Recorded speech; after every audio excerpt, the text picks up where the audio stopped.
Welcome to AFL Access. My name is Joel, and today I'll be going over a handful of players who never won a premiership in their illustrious careers. I'll be looking at the games played, goals, their accomplishments, great performances, and most importantly, the reasons why they never won a premiership. So please don't be upset if you think I missed someone out, because give it a couple of weeks and I'll probably make another one of these because I've run out of ideas. Anyway, right to the video.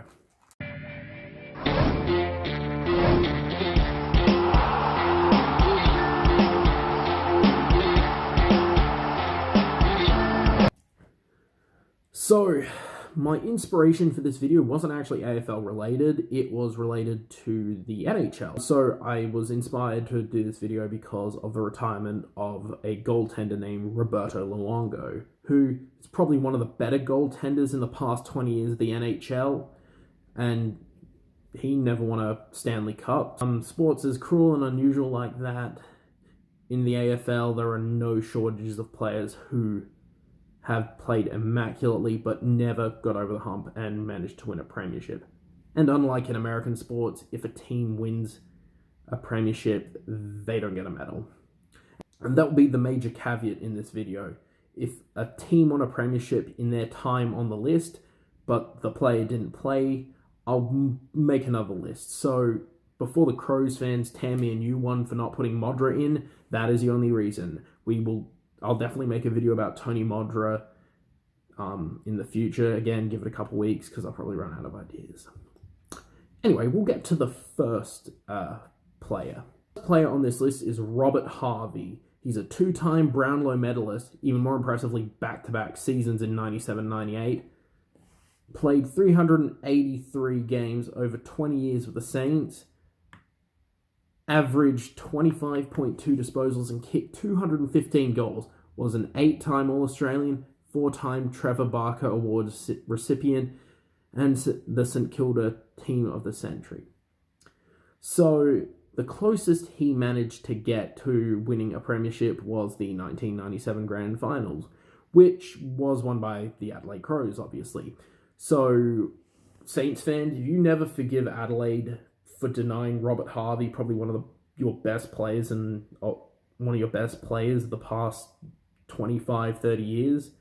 I totally understand that. And, played for so long, just the ebbs and flows of a team where they reach their highest heights and lowest lows. Harvey was pretty much there for all of that.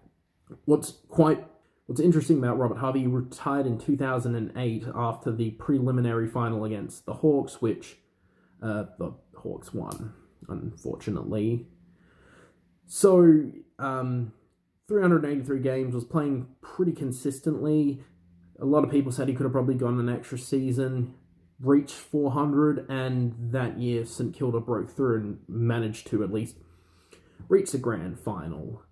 So, yeah, could Robert Harvey have helped St Kilda get over the line against the Cats that year? Who knows? And even then, I'm not one to judge about a player's longevity.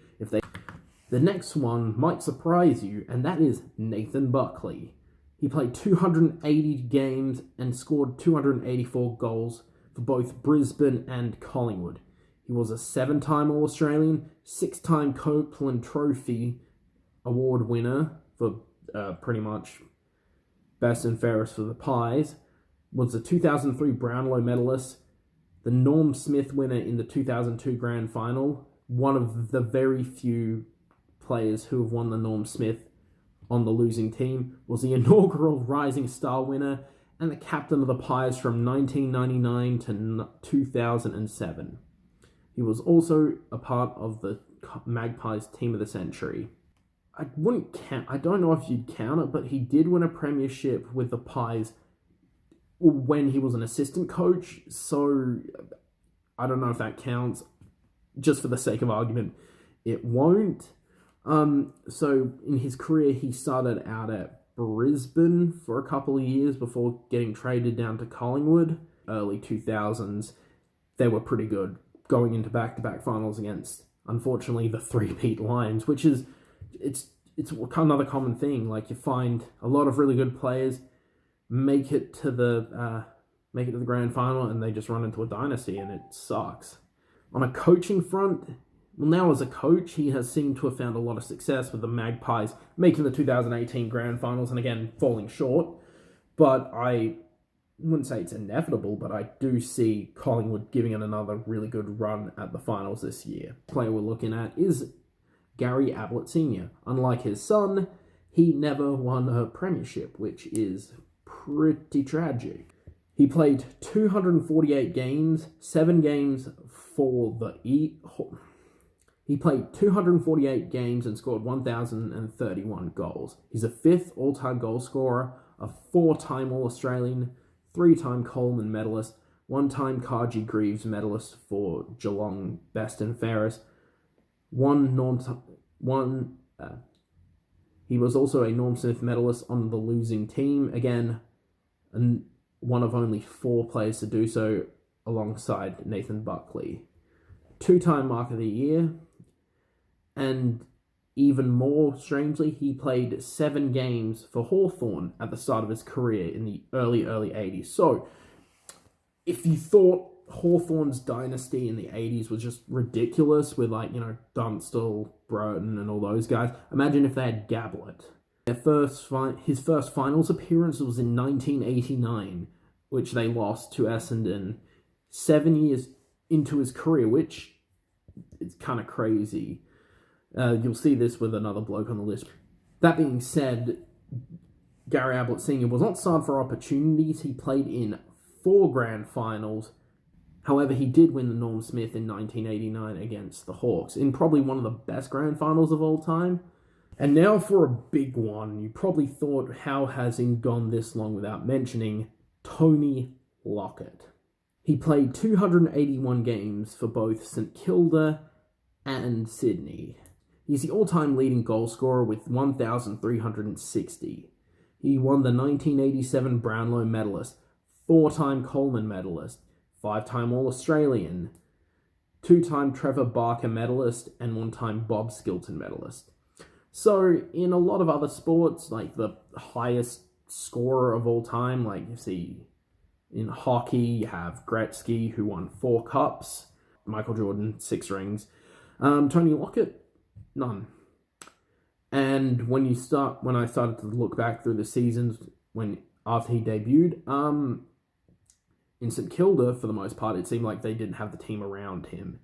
In fact, the first 4 seasons that he played in, they all finished last, dead last. In fact, the year he won the Brownlow in 1987, they went 8-14 and finished 10th. Now, there are other players like, Gary Ablett who won a Brownlow on the Suns, but then again, they had the excuse of being at least essentially a really developing young side. However, Lockett in St Kilda never seemed like he didn't get any support, and so that's why in 1995 he decided to get traded to Sydney, and in his first season there, they finished 8-14. His only grand final appearance was in 1996, so a year after he got traded, so, short turnaround before making it to his first big dance, which they came up against North Melbourne, who, even though they weren't really, I wouldn't say they were a dynasty in the mid to late 90s, but they were certainly just a really, really strong team, and unfortunately went down by 43 points. So, for my 5th pick, it will be Matthew Pavlich. So, Justin, don't worry about me neglecting him, even then, as a self-respecting South Australian. I would never leave Pav out of a list like this. Anyway, he is probably the best Fremantle player of all time. Matthew Pavlich played 353 games and kicked 700 goals. He's a 6-time best and fairest for Fremantle, 8-time Fremantle leading goal scorer, the Freo captain from 2007 to 2015, a 6-time All-Australian, all at different positions, which is ridiculous. A 3-time Ross Glendenning medal, 3-time Jeff Christensen medal. As much as a transcendent talent Matthew Pavlich is, he did register for the 1998 draft, in which Port Adelaide did not pick him. So, If you think about the teams like the 2005, 6, and maybe even 7 Crows having, or even worse, with a team like the early 2000s Power, with the length of time that he spent at the Dockers, he experienced all the difficulties similar to Robert Harvey with their ebbs and flows of the team, especially early on as Fremantle really struggled after that. They didn't make the finals until 2003, which when they ended up 5th and unfortunately got knocked out by Essendon at home in Subi. Throughout the years, you saw his rise and you saw the team's rise and falls, but Pavlich was always really consistent and played exceptional football. And then when Ross Lyon came in, you found that Freo had found an extra gear, especially in the early 2010s. And like most of the other players on this video, they kind of ran into a juggernaut, or at least the start of a juggernaut in the Hawks three-peat. They did remain pretty consistent for all those years in the Hawks three-peat, but just never made it back to the big dance. And then they just kind of bottomed out in 2016, which would be Pavlich's last season. And I know this is going to be painful just for the game against the eventual premiers, Western Bulldogs. He did kick his 700th goal, which is a small consolation, but he would have loved to have won that premiership in 2013, but unfortunately the Hawks juggernaut had to roll on. To my final pick, but this is way more of a personal thing more than like a stats thing. Again, if you're a Bulldogs fan, a Richmond fan, Scott Thompson, not the one from North Melbourne, but the one from Adelaide that retired in 2017. He played 308 games across a stint with both the Demons and the Crows. He may not have as many accolades as the players on this list, but I still think he was just probably one of the most consistent players for the Crows throughout his tenure. He was a back-to-back Malcolm Blight medalist in 2011 and 2012, an All-Australian in 2012, won the Showdown medal or the Phil Walsh medal in that exceptionally emotional game after the death of Phil Walsh. Honestly, the reason he's on this list is because I really liked him. He was probably one of the most consistent players for the Crows across the early 2000s and even into the late 2010s. He obviously slowed down by the end of his career, but I think he was just a great player. He always gave it heart. He just went for the ball. Great contested player. I just think Scott Thompson's legit underrated. He was a good team man. Honestly, we probably should have won a premiership in 2005 and 2006. It was probably one thing that ticks me off about the Crows is that we never got Scott Thompson a premiership. Anywho, if you enjoyed this video, please give it a big thumbs up, subscribe to AFL Access, ring the bell to stay notified of all new content.